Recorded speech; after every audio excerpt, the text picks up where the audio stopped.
कारण की सर्वसामान्य जनतेचा जो मूलभूत अधिकार आहे मतदानाचा तो हिरावला घेत जातोय, तो चोरीला जातोय।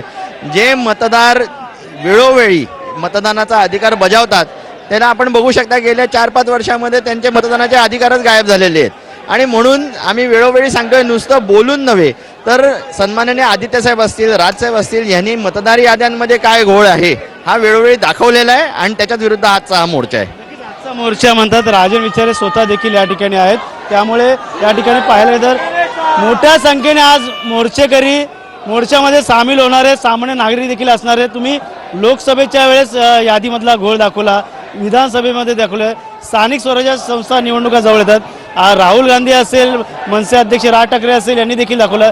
का वाटतं मतदान यादीतला घोळ नाहीसा होईल का? मला वाटतं आता लोक रस्त्यावरती उतरलेत आणि हा शेवटचा इशारा आहे। जर तुमच्या पद्धतीने ही लोकशाही जर तुम्ही तुडवणार असाल पायदळी आणि जे संविधान खऱ्या अर्थाने वाचवायचं असेल, ही सत्याची लढाई आम्ही लढतोय आणि सत्याचा मोर्चा करतोय। हे संविधान वाचण्यासाठी, लोकशाही टिकवण्यासाठी। आणि आज तुम्ही बघितलं असेल, आज सर्वांना रस्त्यावर उतरून ते स्वतःच्या हक्कासाठी यायला लागते। आणि हे सरकार आहे त्यांची केंद्रात आहे, राज्यात आहे, परंतु ज्या पद्धतीने मनमानी त्या ठिकाणी चालू आहे आणि म्हणून या लोकांना जर धडा खऱ्या अर्थाने जर शिकवायचा असेल तर मला वाटतं लोकांनी रस्त्यावर उतरून त्याचा निषेध केला पाहिजे। निषेध करत आहे। या अगोदर देखील भ्रष्टाचारावर तुम्ही ठाण्यामध्ये मोर्चा काढला होता, त्यामुळे शासनाला असेल या निवडणूक आयोगाला जाग यायला वेळ उशिरा लागतो।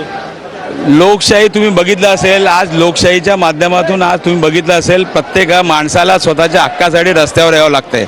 आज तुम्ही बघितलं असेल ठाणे महापालिकेमध्ये ज्यावेळेला मोर्चा आम्ही काढला त्यावेळेचा तुम्ही परिस्थिती तुम्ही जर बघितलं असेल तर त्यावेळेला भ्रष्टाचाराच्या म्हणजे अख्ख्या महाराष्ट्रात जो काय हे होतोय भ्रष्टाचार होतोय त्यातला सर्वात मोठा भ्रष्टाचार या ठाणे जिल्ह्यात होतोय आणि सातत्याने 3 वर्ष नंबर 1 झालेलं आहे।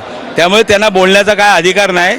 मला वाटतं यावेळेला लोक रस्त्यावर उतरून यांना जोडे मारल्याशिवाय राहणार नाही।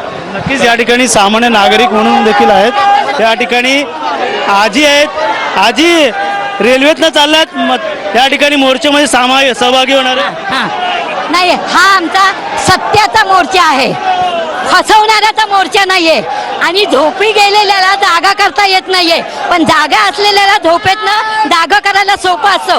हे जे सरकार, मिंदे सरकार, गद्दार सरकार आहे, हे झोपलेलं आहे। यांना झोपेतनं जागा करण्यासाठी, शेतकऱ्यांना न्याय देण्यासाठी आज आम्ही सत्याच्या मोर्चासाठी उतरलेलो आहोत। आणि आम्हाला 100% खात्री आहे की हा मोर्चा आमचा सक्सेस होणार।